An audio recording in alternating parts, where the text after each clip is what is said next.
Yes, here we go. It is the T.N.F. It's tonight we hand over the keys to use, and we will try and get through more of your points tonight than what we did last week. We're just lost in conversation and all that. You know, as always on a Thursday, joined by the judge. Good to have you back, Mark. How are you? Doing very well, thanks, mate. This weather's really getting is odd in a wee bit, but I'm doing pretty well. Glad the football's starting back in a couple of days. Like we missed the football last weekend, didn't we? Mark, I thought a lot of people would have had you down as this being your type of weather, mate. It's like, oh, Well, what this is is true your enough, favourite? live. Hailstones?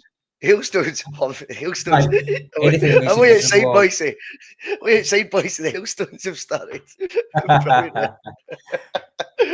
Right, got a lot to get through tonight, of course, as the title says. Big chance for Sinisalo going forward the next couple of weeks, we think, at the very least, as Celtic's number one. And of course, the news came out last night, a bumper new deal apparently in the works for Daizen Maeda. Is that justified? What would you do with Maeda this summer? And of course, we're going to, a lot of replies, a lot of feisty replies, a lot of, hey, everyone's entitled to their views, and we're just glad people watch the show, but a lot of interaction from some of Mark's comments last week. So we're going to give the judge his right to reply from his judge's chair to kick off the show. Before we do that, though, all that good stuff means give us a like, give us a share, buy some hair. If you want to become a Bhoycie Bus member, it's $1.99 a month. Remember, all the content remains free. It just helps the wheels on the road. We really appreciate it. Remember, this channel is not done by anyone who is full-time doing podcasting. It's something that we all do on top of a minimum 37.5-hour week work. So any show we can do is definitely it's done in our spare time. So any support you can show, we always appreciate. Also, remember to hit the subscribe button if you've not already. And if you are a subscriber, hit the bell. You never miss a bus. If you're going to be watching the games from home, half time, get yourself a tasty pastry treat and head over to piesports.com where they've got the widest selection of pies about. And if you use the code BUS1888, you get 12.5% off at the checkout. Right, okay. Judge, we were obviously doing a bit of a review show 4 or 5 days after the event, Celtic's defeat to Rangers, 3-2 at Celtic Park. And what was a display we described pretty negatively, to be fair. I think a lot of people initially in the live chat were getting caught up with the bigger picture side of things. No one disputes the bigger picture side of things. It's Celtic's season, the calendar year record. I've mentioned it so many times, how great I thought 2024 was, and the facts up, the records broken, back that up. I think the point tally gap backs that up. But we're looking at a game of football in isolation that we were extremely disappointed in. And then we were trying to get to the hows, the causes, the whys, and of course that then leads you to think, has this player been informed for that long, or whatever the takes were. It was all based on that game. On top of that, though, of course, Mark, you gave your own personal recount of how that day went for you. That included the fact you openly admitted you left the game after about 40 minutes. Such was your disgust at the performance and your lack of faith that anything would occur to turn it round. Of course, Celtic proved you wrong for a spell, because they did get it back to 2-2. But a lot of the aftermath has been comments coming in, sort of saying that it's a disgrace that you've done that. One of the ones that really confused me was that you were lying about it. I've got my own take on that, and that would be, I mean, if you were lying, of all the lies I was going to be telling on YouTube, I think that show's had over 2,000 views. If I was going to be doing to that sort of audience telling a lie, I'm not sure my go-to lie would be on a Celtic pod leaving Celtic early. So I think, without even having to go into that one, we can rule out that the judge was lying, that he left it early, without it was having to get in contact with his family and that to make sure he was definitely home for the second half. I think it's safe to say that's all Somebody true. wanted evidence, didn't they? Somebody said they wanted evidence. I don't know what I could. Well, I know we Lewis sits to the right, watches the pod, so if he's watching, give me some backup. Well, like I say, I mean, I don't think it's necessary. I think if there was a lie you were going to tell on the channel, I don't think the go-to lie in life would be I left. This annoy 2,000 folk guy. It's just my opinion. But there was obviously the majority of the comments. I even got a tweet yesterday. Someone was catching up with the show. And like I say, we're all for the feedback. And on this channel, what I've always loved is we've encouraged open debate. We don't sit, we're full offended by fucking folk who disagree with us. We engage. We give a bit back sometimes. That's all part of the debate as well. But I just want to give you a wee chance, you know, in terms of the amount of comments that you obviously read in the aftermath of the show and maybe seen some on Twitter and stuff. You know, what your sort of takeaway is, or what your right of reply is, if you want to get all, wee fellas pod-esque sort of terms, because I did feel that, yes, it was met with negativity. That's okay too. But, Mark, you're entitled to do as you see fit with your seat, with your season ticket. Tell us a wee bit more about how you found the replies and what you've got to say back to them. Well, funnily, I think on Saturday, I think there might be folk who I sit with will mention the fact that I left on Saturday, last Sunday. I think a few of them will. Big Alec looked a bit surprised when I left, but I'll not get into details, boys. I just watching that mob celebrate and sing songs about being up to your knees in blood and all the rest of it. I couldn't be arsed with it. I just left. And in fact, and a wee side note, I had a bottle of vodka sitting in the house waiting for me. That was a bit of motivation for me and off. I'm Grey being Goose? totally honest. Yep, Grey Goose is in the freezer waiting for me. So I go to watch the second half drunk. But anyway, no, I didn't really pick up too many negative. When me and you are on the pod, boys, you're guaranteed quite a lot of post-show comments. I mean, sometimes we can have hundreds. I mean, sometimes we can have a few dozen, but there's always seems to be whenever I open my mouth, there's a lot of comments. You know what I mean? But I didn't find any bad or anything like that. No, but just when you mentioned it earlier on, I thought, so something was bizarre. Like, I'd be lying. I mean, that's a strange one. I would say that I've got £1 million in the bank or something like that. I'm going to go on a Celtic podcast and try and annoy Celtic fans. But I just found something weird because the reason why we're talking on these pods is because we've got an opinion. Might be bullshit to somebody else, but it's still an opinion. You know what I mean? And I don't think there's many opinions out there that don't merit being listened to. So when I read some of the comments, if a folk just say to me like, I disagree, I have a conversation 100%. But when they start saying mad daft stuff, I just tend to, switch off or tweet back or message back quite cheeky, which I don't like to do, but sometimes you have to, boys. Sometimes you get a bit too much. But nobody's really been giving me any comments. I mean, I'd probably say that 90% of the messages I get, like through direct message or private message, are all positive about me and the show and all the rest of it. In fact, there's actually quite a lot of folk on Twitter, actually, believe it or not, who message me in private because they don't want to say things and they don't want to say things in public. Have you seen agreeing with you? Well, the sad reality is, boys, sometimes they don't even agree with me. Sometimes they'll say, like, I must admit, I'm not a big fan of McGregor now. I just don't want to say this on Twitter. Would you think? I get that quite a lot, you know what I mean? I'll say, I agree, but you probably get it. And also, I thought I'd just avoid a bit of backlash. Oh, no, nobody talks to me. No, Twitter gave up with me a long time ago. But no, as I say, it's been quite a quiet week for me on Twitter, to be honest with you. I mean, I've been getting the tweets now at the top of your page telling you how many interactions, and I've only had like 10,000 this week. I remember one time I had 100,000 one day when I said something cheeky, remember, a while ago. So I'm not bad for that. I can get away with that. 10,000 a week will do me, but some of it's been weird. But this week's been fine, boys. I mean, good. Just on the odd stuff about. I think the guy maybe who was being really cheeky with me, calling me names and all the rest of it about leaving early. I think the guy must have had a drink in him. To be fair, he's just been drunk and he's just been maybe messaging the podcast and he's thought it's just been a cheeky cunt. We've all been there, so I'm not going to judge him for it. But to be quite honest with you, boys, as you said, we're not going to lie about that. We'd say something really, really to big ourselves up. But I'm expecting a wee bit of backlash in the morning when I go back to my seat. Saturday when I go back to my seat because I think Big Alec didn't even say anything. I said I'm away, and there's always people that I talk to. The full row, you talk to the full row and people behind you, and none of them seem to kind of like really like take it seriously. I said they must be expecting me to go to the toilet and come back. Honestly, I'm not like that. Thank fuck. This would be probably, mate. There's a guy sits in the very edge of my row. There's a few people that know my area, but there's a guy sits at the edge of my row. He's I love him, but I love him. I laugh all the time. He's torture, and he was very, very forgotten. And by the way, I mentioned on the post match, and I am not shitting you. There was dozens of folk leaving at the same time as me. Dozens. But see the time I got picked up in the motor, there was at least 100 to 200 people outside the stadium. At least that. And it wasn't just me, like, it was genuinely dozens of folk leaving that stadium. Genuinely. Yeah, I don't doubt it, mate. But by the way, mate, I've seen us being 0-0 at half time and seen folk going like, on my way to the pub. That happens at my Yep. bit all the time. Folk go to the pub and just Oh, go, I fuck bet. this. Because there's Yep. 2 pubs next to the stadium, boys, so you can watch the full match.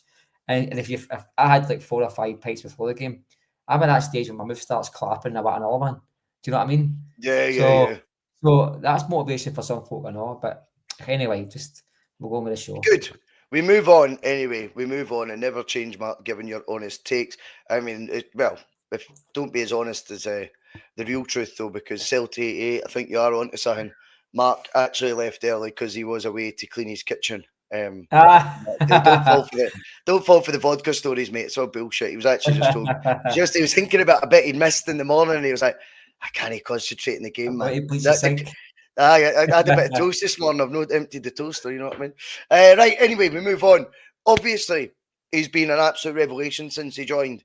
We triggered the 1-year extension pretty early for a guy that's 38 years old, but that was based on obviously an incredible run of form. It was sad that game at Parkhead a couple of weeks ago, I think that doubled his amount of goals conceded domestically at home in the space of one game, which, when you think about it, a game of football in March and you've doubled the amount of goals you've conceded at that ground, all season by March time.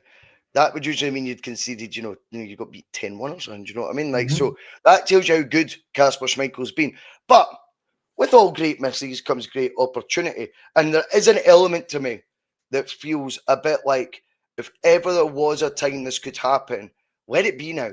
Because I did feel that Sinisalo was unlucky maybe not to have got starts in the earlier rounds of like the League Cup, for example. Maybe even the first, not the first round of the Scottish Cup, but the first round Celtic playing, something like that. He's not really had any sort of opportunity whatsoever. And imagine, had this injury occurred to Kasper, which you could have done at any point this season, bear in mind. Imagine had it been before second leg against Bayern Munich with it all to play for still. And then, put it this way, if my theory is right, and it may well not be, but that the team were a wee bit unnerved by the inclusion of Nawrocki in the derby, because he's just been out that long, he's not been in the team, then you shudder to think what it would have been like had that been Sinisalo, being pitched in for that game, or as I say, the Bayern away game or something like this. So there is positives to it. And this guy, remember one, I think it was Exeter City. Now we'll mock the fact it's Exeter and all that stuff, right? I think they've got a statue of Michael Jackson outside the ground, which is so good. But so random, eh? I think Uri Geller was once their chairman. I've not been on Wikipedia. Honestly, mate, I'm sure that's how Michael Jackson ended up there. I'm sure it is. But he won their play there. I'm pretty sure they're League One. So League One, I think the majority of teams, I would say, are SPFL level. There'll be a couple of our teams that are way beyond the mean average of League One in England, and there'll be a couple of teams in League One that would finish third, I think, in our league. I think that'd be a fair way to sort of put it. And he won his club's Player of the Year last year playing at that level. So he's also an international already for Finland. Now, I'm not saying they've got a plethora of goalkeepers to choose from.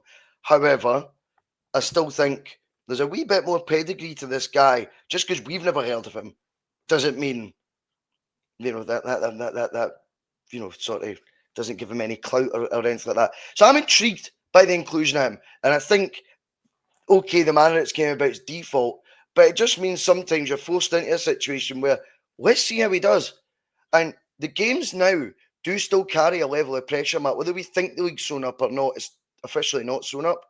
We're on the back of a humbling defeat against our rivals, so we expect a big sort of reaction to that. We've got latter stages of the Scottish Cup to play, which he may well be featuring in.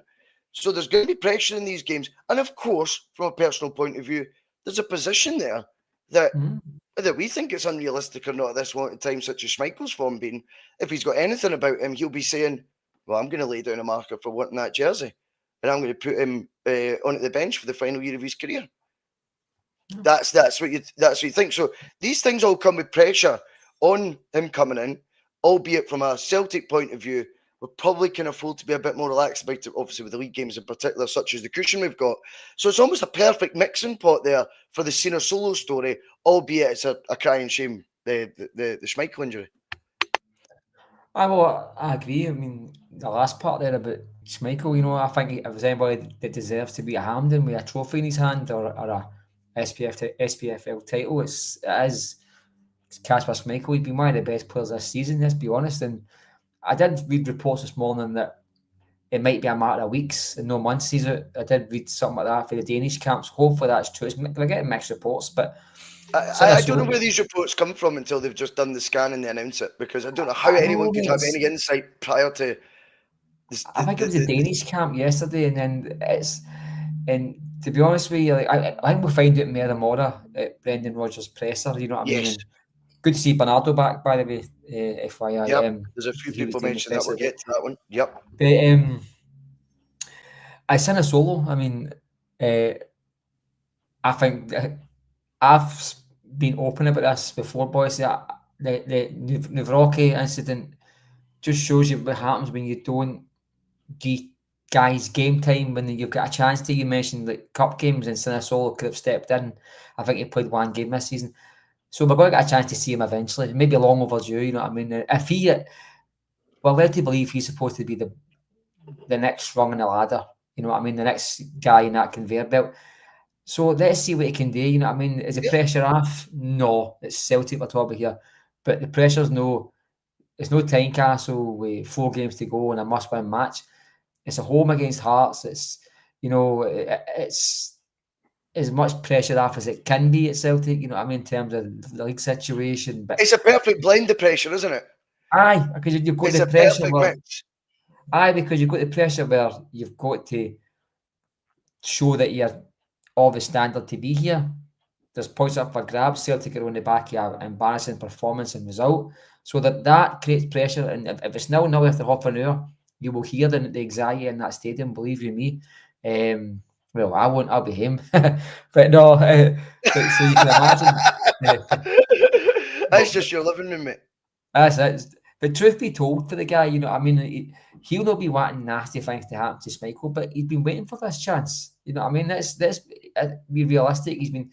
He's turned up to training every day and he's been waiting for this opportunity. So whether it's going to be 3 or 4 weeks or mid-September, the guy's got a chance now, boys. If it's going to be September, then we'll probably need to make moves in the market. But let's give the guy a chance. I mean, there's no harm him getting a chance for Celtic. I think there's more harm him not getting any minutes for Celtic, because then if something does happen, Schmeichel's probably on his last serious contract at Celtic, you know, and unless something happens to him.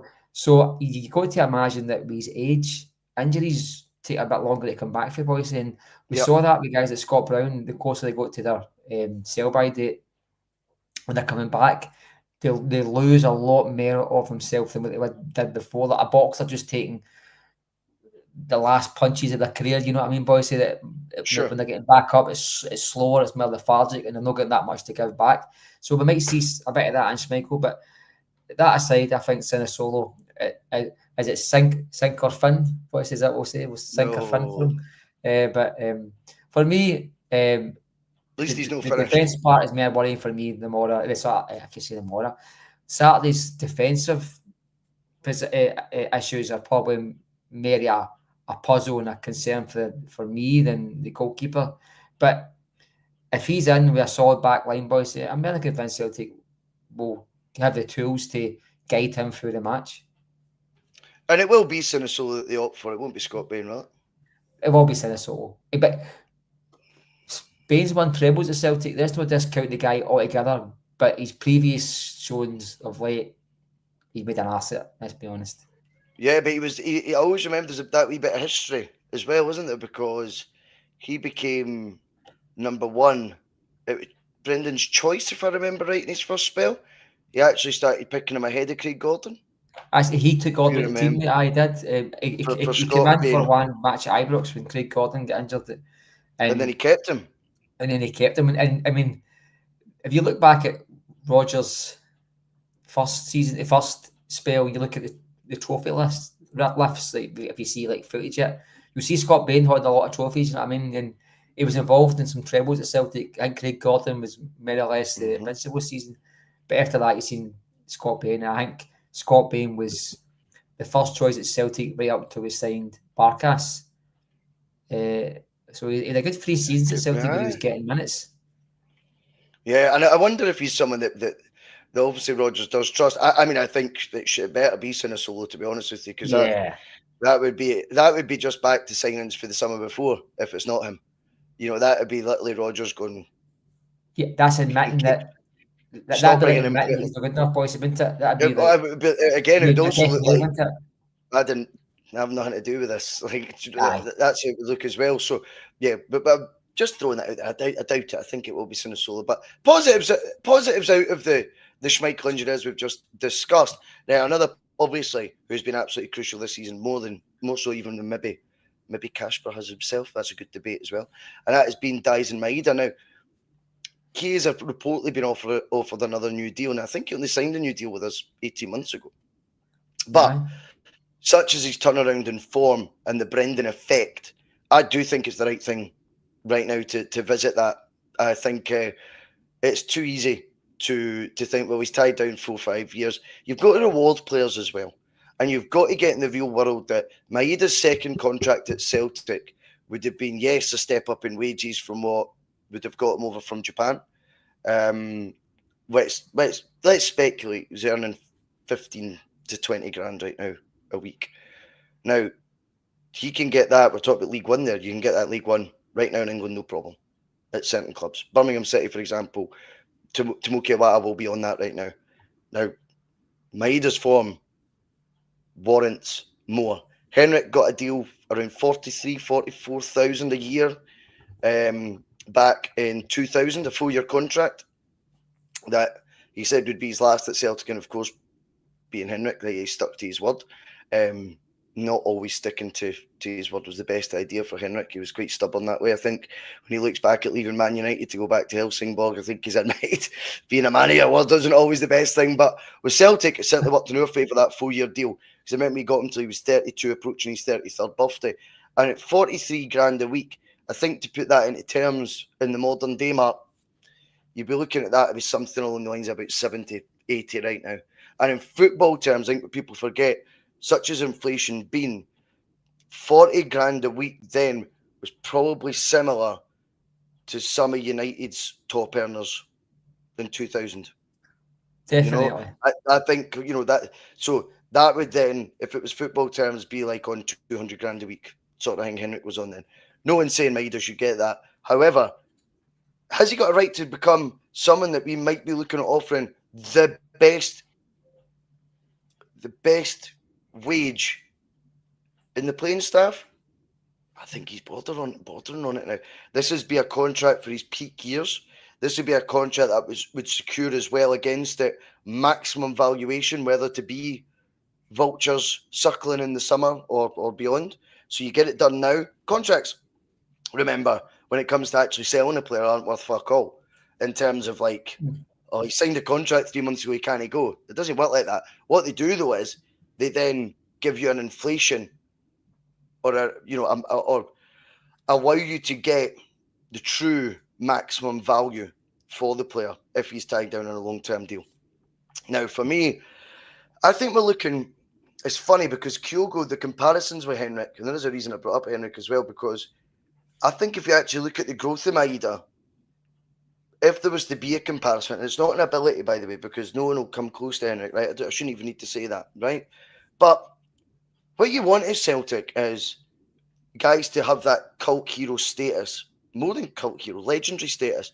And if you actually look at how Henrik started, he wasn't a goal machine. I think it was 18 goals in his first season, maybe 24, 25. And he really evolved by the time Barnes had came in towards the end of the season before. And then when Barnes came in 99, he was an out-and-out striker. Now, Maeda's obviously been a winger, occasionally used up front, but like Henrik in his certainly his first season at Celtic. Right. And now you're looking at him up front and going, well, with Jota in there, Nicholas Kuhn on the right, I'm looking at Maeda through the middle and going, but he looks like he's loving it for a start. And the goal ratio and the goal return that he's providing, absolutely highlights the fact that that position he can make his own if he so wishes. And it'd be hard now to think you're getting the most out of Maeda on the left, which is funny how much he's transformed that already since Kyogo left. But now you'd almost be looking at the left going, is that definitely his best? Is that the best role for him? Or do you like him up through the middle? Great debate to have. But that just shows you how much of an impact he's had since he went up there. And you could be looking at this guy going, if that goal scoring touch is now being found, it just sometimes comes. Now, Henrik's came late. Henrik never had this sort of goal a game ratio ever in his career before those late 20s. Maeda's what, 26 right now, 27? Then he's just suddenly getting used now as a striker more regular at Celtic in the best goal scoring form of his time.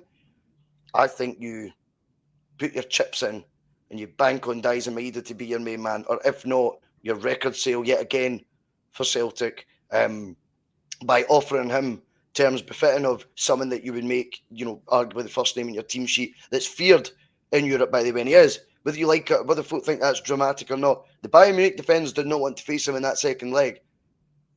That is a fact. They knew after that first leg, what the hell is this?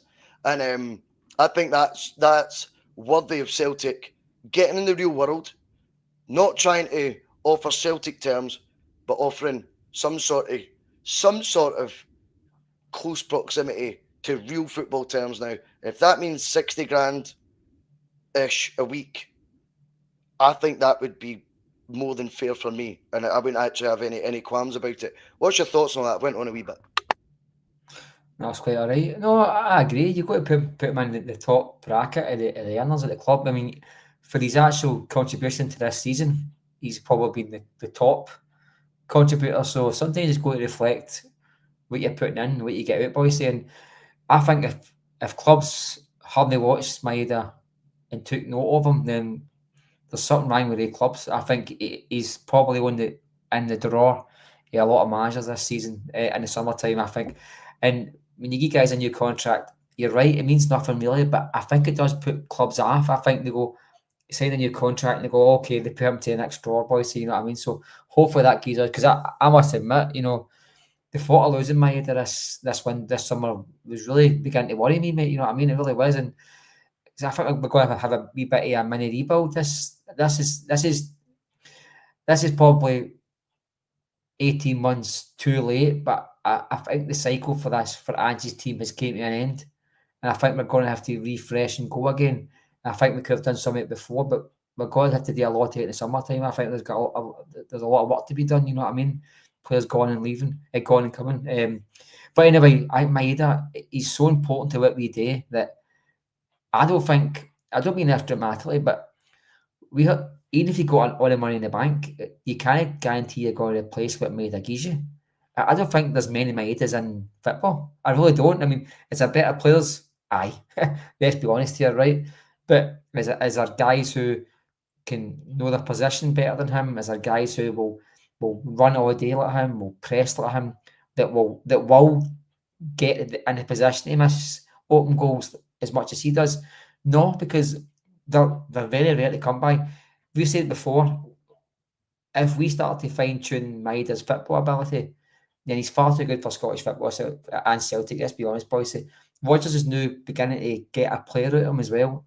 And then you put the hard work in and all the rest of it, and you go, what a fucking player we've got in our hands. So if he's happy at the club, and the club want to make him one of the highest earners, then I don't think there's any complaints. That, by the way, this isn't a one-season wonder. See if his goals dry up next season and he gives us 10 goals or next season, we won't lose what he gives us every other aspect. It's hard. So this isn't a major gamble for the club.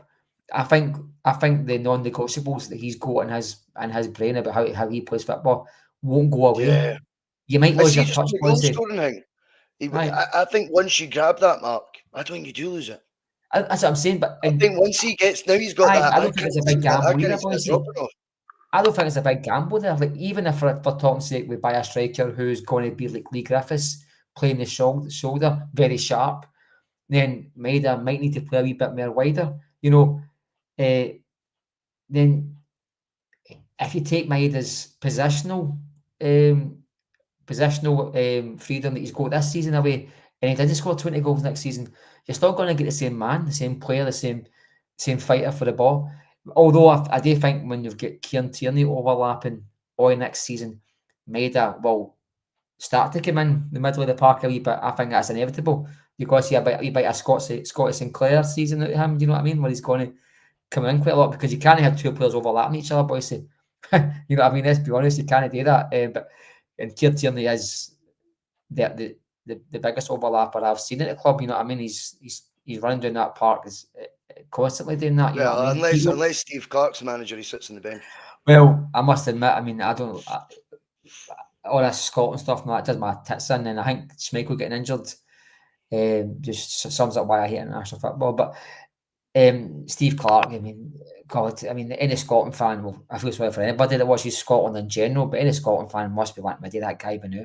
I mean, anybody that thinks Kieran Tierney's not in Scotland's best team, what is Scotland's see best? If Kieran Tierney isn't in Scotland's best team in the last century, there's probably something wrong with the person picking it. Let's be honest, you know what I mean? And that's the way I see it is, if he's not in Scotland's best team, then you've not picked Scotland's best team. Yeah. Well, let's be honest. Let's be honest. There's guys like Kenny absolute McLean. Grant Kenny Hanley McLean started. Grant Hanley started. McLean. Who's that striker that scored 4 goals for Livingston? What? He scored 4 goals. Lyndon the big guy Dykes. Julian. Lyndon Dykes. Yeah. Dykes. He wouldn't get Aberdeen's team. He would not get Aberdeen on the from. He wouldn't get past Aberdeen strikers, right? And he was getting games for Scotland. And anybody watches Scotland, you deserve to watch that shit. Let's be honest, you deserve to watch all that. But anyway, sorry, no, a bit on the Maeda stuff. I mean, he's, in my opinion, he's probably going to be Scotland's Player of the Year this year. Don't get me wrong. I think if the newspapers had their way, they'll get Rascan or Cantwell, who's away somewhere else playing. Some Rangers player will be flung in there for their contribution. Cherney, they're picking up now. What's that? Cherney and Rascan are now getting all the press, aren't they? Well, it's interesting. See that Rascan, by the way, see, apart from having a funny name, there's no way he getting a Celtic team. He doesn't make our bench, Bhoycie. And I know he get Belgian caps right the other day there, but I'm going to say this, and we'll move on very quickly. But Belgium can't be that good if they're getting caps to guys like Rascan and Engels. They're not the team that they were 5 years ago, mate. Let's be honest. So Rascan getting half an hour for Belgium doesn't mean he's world class. Let's be honest. Yeah, it's quick. I love that. So they're always quick just to add a random fee when they're talking about these guys as well. Apart from when it's Cherney, it's funny because you'd almost think he was on loan or something. Whilst they're raving about him, they don't want to put one of these mythical. So Raskin's suddenly like a 40 million player and all this shit. Oh, of course. And all this, right? But that Cherney just talking about how much he's loving life at Rangers, and his form just keeps improving thanks to his spell at Rangers. But they don't seem to associate any of the stories with, Cherney must be worth, because they know they'll price Rangers. I think 7 million's pushing it for them to afford him. But I always find that it's always interesting when you read that sort of, the rave reviews about Rascan, and there's always some sort of fantasy fee attached, or not just Rascan, but any of their players if they're Rangers contracted. Cherney, though, you never see this fantasy fee attached to him. They just big him up massively. So if they do sign him, it looks like it's a belter of a signing because they've bigged him up for months, but they never attached those crazy fees that I can't. Well, his agent was saying a few weeks ago that it's unrealistic that he would go to Rangers. That's what his agent was said. So he's obviously he's had offers elsewhere. And to be quite honest, Bhoycie, I saw glimpses of the guy. I don't mind him bigging these guys up, right? Because whatever, but these guys, there's not a player in that team that would get in their squad, that would get in their starting 11. I really no. And Bhoycie, you know me, I'd tell you. If I thought they had a better player, I'd say, oh, he's better than him. I'd tell you that. There's not one I would. Well, maybe if I'm being honest with you, if I'm being totally honest with you, right, this might cause a bit of stushy here. I'd probably take guesses over either. If I mean, that guy is a goal scorer, if no much of a player, but he scores goals. But other than that, I think they're quite like those two, to be honest. They're quite like. If I froze. But anyway. No. Right, okay, so the Maeda one, we're in agreement. If it's got to be record-breaking contract offers, would you be happy with that? Would you be, if it was the highest earner of the club? Mate. You're all for it, but good, because I think that's important that we're all on board. And it is encouraging when you see stories like that Celtic are going to be sort of approaching things like that. Just before we go on to the comments, there's quite a few coming. Remember, use the hashtag T.N.F. If I've missed any, then I apologise. I've got about 4 lined up right now. And Michelle got in there first. I was looking forward to discussing this at some point. Good evening to you, Michelle, and thank you for being on the bus as always. The shock news of the week. And this is a good to say. Victor Wanyama signs for Dunfermline. And I love some of the football club's socials, mate, for some of the patter. So Dunfermline, as the sort of pre-tweet to announcing it, just out of nowhere tweeted, I had spaghetti last night. It was good. I enjoyed it, which of course was a tweet that went viral when yeah. And to think that subtle way of announcing it is on a banterous tweet by Wanyama in the past, but what a way to!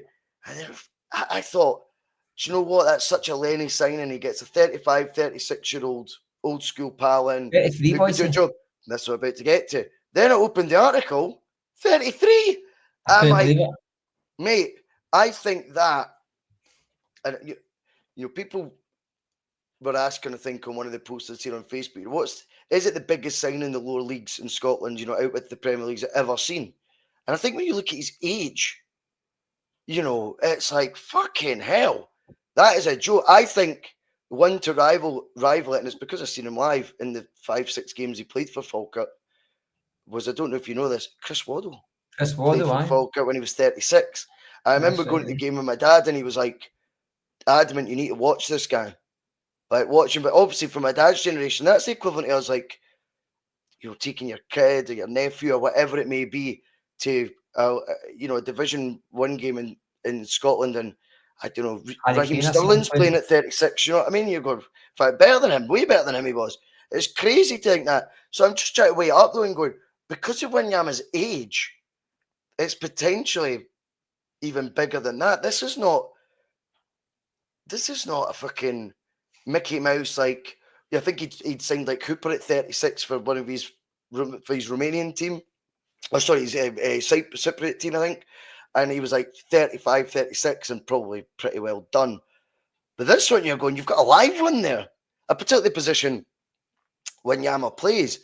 I think it creates interest, and you've got to say fair play to Lenny, because he always, every club he's went to, if you follow his career, regardless if it was abroad or not, he pulls one of these sort of signings out of the bag every single time. If you remember at Hibs, he'd brought Chris Commons in for, I think, a 4-game spell at one point.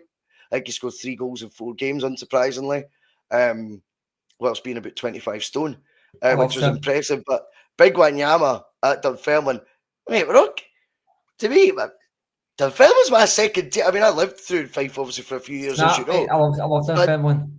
We'll be looking up Dunfermline results. I think me and my pal Flash, we were talking about going on the 19th next month, Saturday afternoon, something to do. Celtic don't play the semi-final to the next day.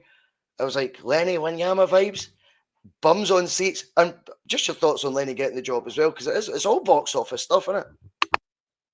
Well, first of all, I think you fast forward 12 months, I think he'll be fighting for promotion. I think Lennon won't take a team like that and make him worse, boys. I think he'll definitely master that league. I mean, he took Hibs up through the Championship as well, and he won't do a bad job at a club. He's not done a bad job at any club he's been at. He's ran out of steam at Celtic, and he's took jobs that were maybe no the right jobs to take, but he's been good everywhere he's went. I mean, look at asking Hibs fans, they were happy with him most of the time, you know what I mean?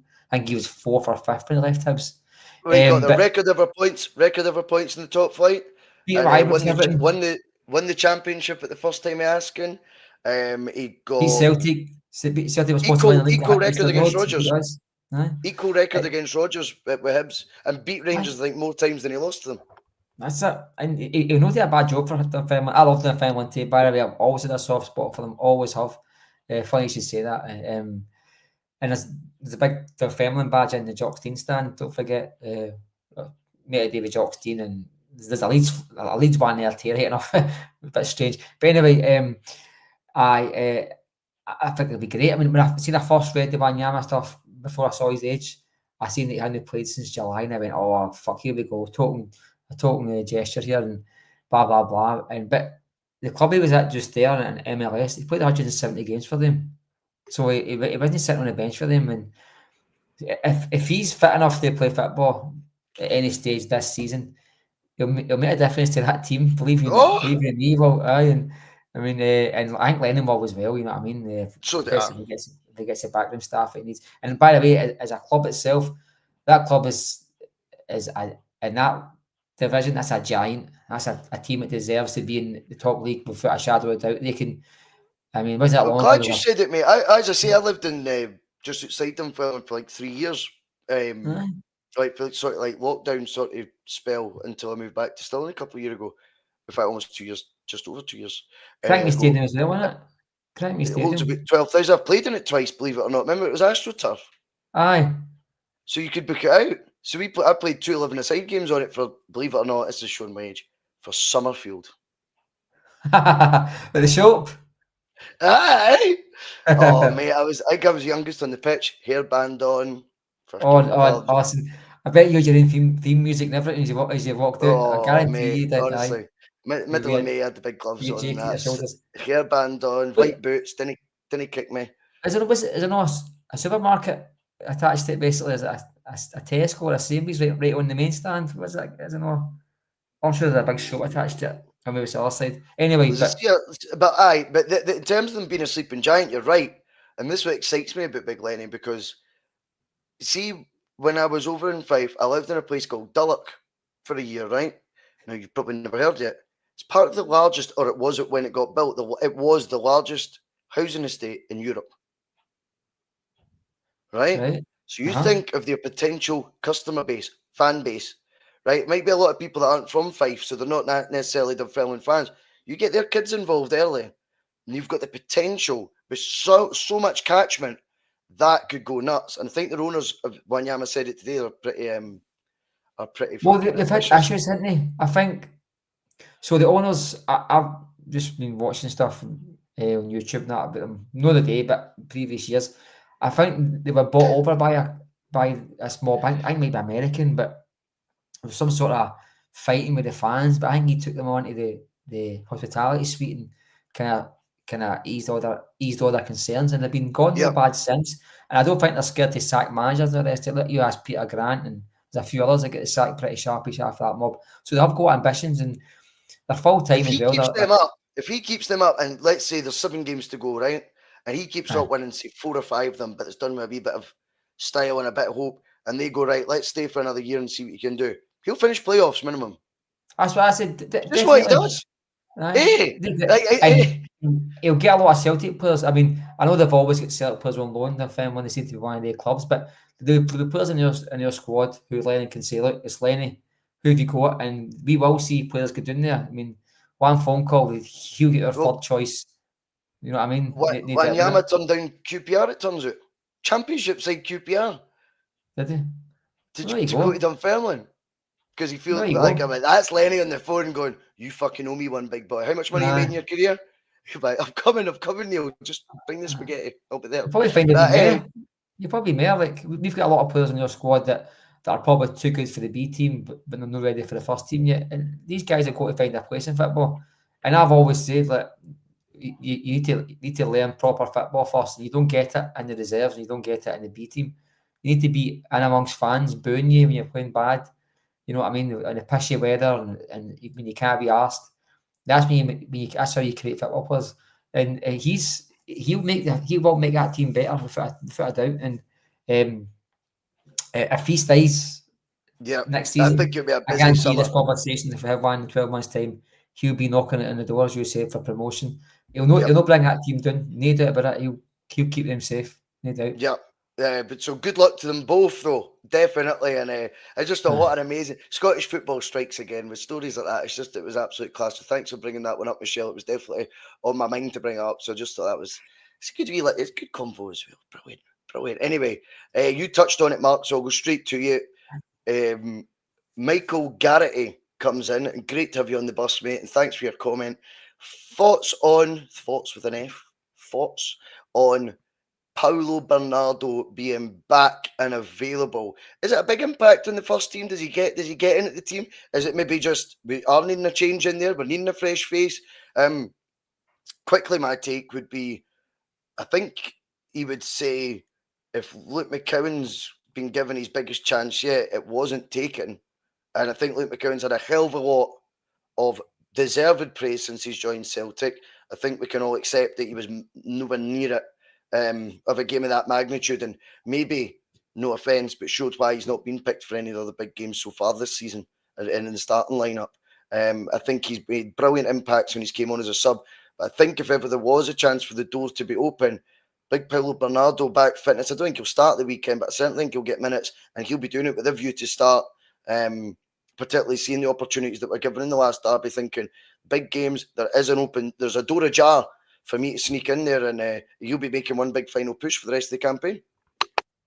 Well, I've 100%. He's wait all day straight away as he'll make the squad look better on paper. I mean, if he goes into the starting 11, he'll make the subs bench look better, and vice versa. So he is an option. He's a bona fide option for Celtic in midfield, and I think he will jump in front of Luke McCowan again. I think the midfield has been missing something for a while now, so he might just be that bit of freshness in the squad, you know what I mean, in midfield. I think him, Hatate, McGregor seems to work not too bad, to be honest with you. I think Bernardo does do a lot of donkey work as well, and it's great to see him back. I thought we were only going to see him back for a while. Yeah, I thought he had a pretty bad injury by all accounts, so it was quite buzzing to see the press conference today that he was pledging himself fit. So that's great. And on McGowan, I agree with you 100%. I think maybe he's found his place on the bench, but that's fine for me as long as that's all it's going to be. If that is all he's going to be, that it won't just be that kind of player. I was sad for him. It's sad, but you know what? I think there's a lot of people that have languished in football, and I don't think it'll be the case for him, Bhoycie. I think, see, if you're on the bench at Celtic, I think you're still going to get 25, 30 appearances. This 5 sub rule in Scottish and British football or European football just now means that a player on the periphery is still going to see a lot of game time, especially at a club at Celtic. You need to rotate the squad as much as possible. So he'll play probably 100 games for Celtic, get to see a good career and a good name at Celtic. And if you asked him last year, would he have had that, he'll probably have said no in his wildest dreams. So I don't feel sorry for them that much, but I do think that, contrary to what I thought, that he may have just found his place. I thought the Rangers game last 2 weeks ago was an eye-opener for some people. In fact, a lot of people in a lot of positions, but I think McCowan, we just found that just not quite there. But it makes surprises. Yes, no, definitely. I mean, that the beauty of adversity is all you can do is either sink or fin, as you were saying earlier, you know. But I think I think no, I know it was dreadful. I'm just repeating it to highlight how bad that one was, Matt. But I think with McCowan, you're talking about a year ago. I mean, if you said to me a year ago, the biggest worry you're going to have, your biggest down moment in football in the next 12 months is going to be having a stinker starting for Celtic against Rangers, he just said, you know, he would have been absolutely shocked that was going to be his sort of circumstance. So, hey ho, it is what it is. But again, I think Bernardo, as I'd like to think anyway, will be licking at his lips at thinking, well, you know, I've had big impacts in these sort of fixtures. You know, I'll see you below me in the pecking order from now on, mate. And that's the competitive edge that you're looking for. So definitely a positive that Bernardo being back and available, Michael. Thanks for that comment. Just back on the Casper thing, Smell the Glove was asking earlier, has he been overplayed this season considering his age leading to form loss and injury? I struggle with the form loss thing. I think when you look at the Bayern game away, I mean, that was less than a month ago, remember? You know, that wasn't a guy out of form. You know, and that is when the stakes couldn't have been higher. Of course, the stakes are always high in a derby, but it wasn't a make or break game in terms of how the season pans out. It just feels like that certainly for us because of who it is that we're playing. In terms of out of form, I don't sure I subscribe to it. I still think there's too many saves that he's made. And that performance in particular against Bayern, when I think that is your acid test as a Celtic goalkeeper, I thought he came out absolute trumps. he was very unlucky that Cameron Carter, because actually the more you watch that last goal, that equaliser for Bayern, the last kick of the game, is actually Cameron Carter has slipped before he's cleared it. Otherwise, it's a top save by Schmeichel, point blank, and Cameron Carter just roofs it clear. He's actually slipped, and that's what's cost him not being able to make said clearance. That game, the form that Kasper showed would be, to me, your true form because of the stakes, as I say, the amount of the volume of action that you're going to be on the receiving end of as well. So I'm not sure. I think he's and in terms of the injury, I go with what Mark says. I don't think he's more likely to get injured because of his age. I think he's more likely for his injury to be exacerbated and to take a wee bit longer to recover from, and maybe to be a wee bit more severe when he does pick them up. I'm not going to buy into a player being overplayed. I think, in fact, if you've got any chance of having him at his best, and clearly this is what Rodgers has thought, hence why Sinisalo's not played, is if I'm going to have him as sharp as possible, it's by the more minutes the better, and hence why he's obviously still doing it at international level as well. I think so as well, boys. I think when you start taking players in out the team at that age, I think they lose that kind of physical momentum, that muscle memory that they've built into themselves. And totally agree. I think I do think there was times for Sinisalo to come in. The twos agree with that, but I do think Schmeichel, I think I don't think his form's dipped. I think he's just levelled out. You can't keep up that consistency for a full season. I mean, the saves he was making was just constantly of an exceptional level. So it is going to par out a wee bit, you know what I mean? His kicking's got worse as the seasons went on. I've noticed that, that that's get worse as the turn of the year. But that could be our players not making the right runs for him, making the right spaces for him. There could be multiple reasons for that, Bhoycie. But that sideways punt he does, though, see when he's almost like he just got his hip right up. See when he's got his hip up and mate, the way that.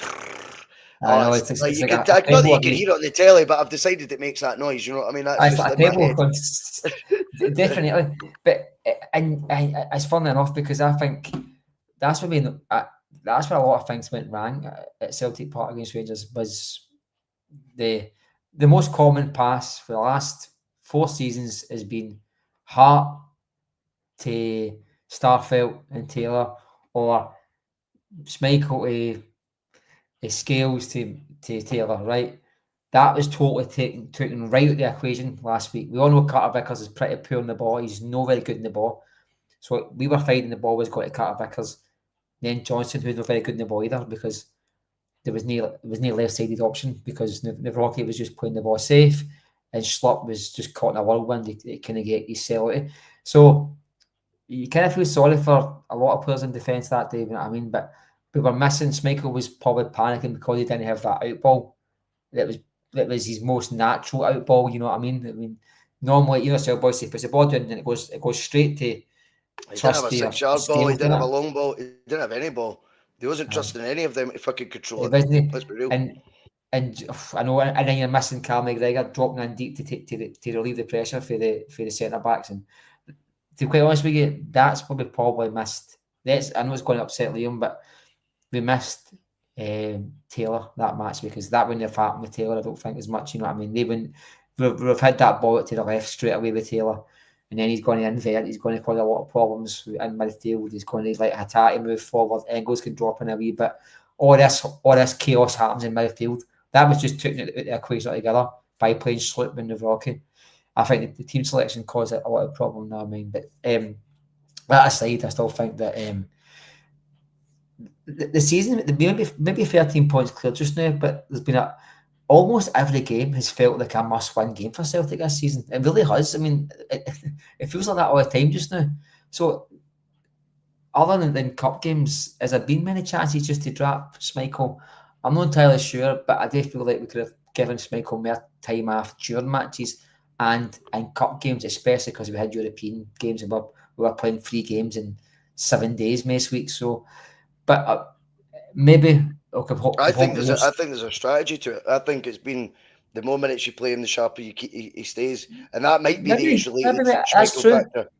But because it seems very, very deliberate that that the guy who came in for £1 million not had a chance. So usually we've also signed him. We want to see like what he can do. That would normally almost exaggerate the likelihood of getting opportunities. I was wondering when you were going to put a light on, Mark. There we go. Look at that. Are we here? That's 40 minutes now, are we? Oh, hi, 40 minutes. So it's went dark dead quick, isn't it? It did there, mate. It did. Maybe it's following. There's a few funny comments coming in now as well in the live chat. Keep it going because I love it when there's a good positive chats and it's everyone. I don't know if I froze again. Everyone's speculating who else will be joining Dunfermline under Lenny. Timmy Bing saying Lee Griffiths for Dunfermline. That wouldn't surprise me, to be honest. Pam saying Scott Sinclair at retirement for Dunfermline. Is he retired? I'm sure he is. Smell the glove. Love this. Chris Sutton joins the Pals as communications officer. Now that's funny on so many reasons. It's unbelievable. Because obviously he was the one who we knew they'd lie down. All that carry on. Remember when they lost 7-1 in the last day? So he joins the Pals as a communicator. That's pretty funny. James Kennedy thinks we've got a chance. He thinks we've got a chance. Adam Matthews, people are saying, but Adam Matthews just signed a deal with a team. I seen it the other day. He signed like a 2-year contract somewhere the other week. Because otherwise, I think you're right. Joe Ledley out of retirement. That wouldn't surprise me. That wouldn't surprise me. Oh no, Sinclair does still play. He's playing for Bristol Rovers now. McLaughlin P. Scott Bain on loan next season. Bain on loan. Scotty Sinclair one last trip. I don't know. He was a Rogers player though, wasn't he? Oh, he did play. Did he? No, Lenny got rid of him. I don't think he played under I thought he was playing for Bristol City, Scott Sinclair. But no, Bristol Rovers. No, he's Bristol Rovers, definitely. Because that's where I think he had the start of his career. Anyway, all good fun. Right, I've got another one to go through. Pato's trying to get us snipped up here. I'm telling you, man. This is not a joke, right? We get it, Pato. What does the panel and the passengers make of Sevco taken over by the American Sicilian Mafia? Thoughts on it? Well, I think we've seen a change of tact from them, and it's one that's going to be very much they're going to need to be a football club in the modern world. Very quickly, I think the banner stuff. I do understand some people are saying, well, see if you're going to force teams. I think I said this before. If you're going to force teams to, have rainbow armbands or rainbow laces or have Ukrainian flags waved, for example, that's, whether you like it or not, that is the governing bodies getting you political, getting you societal, and on obviously one side of an opinion as well. That's them telling you their views on a societal or political issue and making sure football clubs, to a man, embrace that and endorse it. So when Rangers post a banner, my opinion on when the banners are relevant, it doesn't matter if I agree with it or not, saying woke ideologies, foreign woke ideologies out, defend Europe. I'm not even sure the sentence makes much sense. If it's 2 sentences or whatever, but you didn't expect much more from them. Discriminatory stroke racist. Well, I listened to the Talk Sport, as you know, most mornings, Mark, and Simon Jordan said, well, foreign policy. He says, well, recently it was illegal to be gay, for example, in certain countries, and probably is now. Well, if that's the foreign policy they're referring to, or are we to endorse those foreign policies? Not that it is, right? Of course, but I do find it uncomfortable when they do force some societal issues on us, political issues on us that they want to choose. They then stop things like Celtic waving Palestinian flags, and that actually warrants a fine. But we're to be on Ukraine's side when they're at a war with Russia. That's all okay. And then I'm going, that's basically now saying societal and political issues are okay when we pick what team that you're to back. And I don't like that. But what Rangers have done, my opinion, by the by, and that's irrelevant. But what Rangers have actually done is now said they're in the process of issuing lifetime bans to those who carried those banners, which that, to me, is a step miles away from what the ethos we associate with them being. And I expected them actually to come out and defend the fans' views a wee bit more. This shows the American Sicilian Mafia, as Pato calls them. He says this is not a joke twice, by the way, in that same post. To, Pato, serious. But it does show that if you want this sort of investment, which is what the fans always have kind of relied to, that's their blueprint, excuse the pun, for success is investment, major investment, someone to come in, spend money. Well, to do that now in the modern world, to make yourself commercially viable, you need to be so squeaky clean, so politically correct, and so far removed from kind of what all your views are on a lot of things, and so far removed from like your songbook, for example. I think they're going to find themselves at war. Now, this is not me saying that them getting investment is a bad thing for Rangers. I mean, it's sounding petty. But what I think will be a fallback from it will be a far more professional, far more slick operation that probably knows or respects the fact that it needs to live within its means, but can be ambitious at the same time in certain ways, but also one that is on the other side of the coin from staunchness, to put it broadly, right? And I think you will see kickback more and more like you are right now over this sort of banner thing. They'll feel like that's you turning on your own, not respecting history, not respecting what traditional views are. And I think you will see two sides to what the fans' viewpoints are as to whether it's a good or a bad thing as it goes, because I think you'll see more examples of this. They'll want to wash all that sort of stuff out, squeaky clean, because at the end of the day, they don't invest just to give Rangers money. I know Rangers think that's what investment means. We just give you money. Investors invest because they want returns. And they're willing, rich people can make bigger investments because it's higher cash stakes to get the returns. That doesn't mean they're willing to give it away. So to protect their investment, they're going to keep the brand as PC as possible. So what's your take on that? Do you think it could be a situation where undoubtedly in a sporting aspect they might see some fruits of this investment, but there could be some inner battles, I think, going on between the fan base and the club's newfound ideologies? I think there'll be a fight. There will be infighting there. You know what I mean? Like, this is going to be like this American company vibe. You know what I mean? Where we almost love each other and all the rest of it. And by the way, the minute they get winded, they're singing songs about being up to their knees in fiend and blood. There'll be statements about that and on. And it's like you're trying to take their identity away. I mean, they think being racist is their identity. Like they deserve to have that. It's a badge of honor. They're the most bizarre bunch of crackpot weirdos as you can imagine. The Americans won't sit with that, boys. So you know what I mean. And I'll say these two quick things that Rangers fans might know 40. See, the reckless spending is over. Rangers just now are spending pound for pound Celtic wages, etc. without the income. That's reckless spending. This is a company who will want to balance the books. So the reckless spending is over. You know what I mean? Hence, they'll not be spending £20 million on players unless they've got it. And then also, second of all, they're more likely to see more investment in things like stadiums and youth developments than they will with the playing squad initially. So, yeah, and they've got to temper their expectations. But I think you're going to see a lot of statements next season. I think it'll start off with the bread packets on the head like Warburton, and see before you know it, they'll be wanting them out the door. They'll be loving. They'll have the American football helmets on. You have a way of words. The American football helmets on, just like the bread packets. That is just. No, I'm telling you. You wait. You wait. It'll the be Rangers Claymores. They'll be given it, and then you're going to have Keith Jackson with his exclusive saying that this could be the first £1 trillion player to come in football. Trust me, this is coming. And I think there's going to be Barneys. You took the words out of my mouth, boys. I think there will be Barneys. I think to suggest that it's a minority at Ibrox isn't accurate, boys. The very, very vast majority of Rangers fans go to the Orange Walk.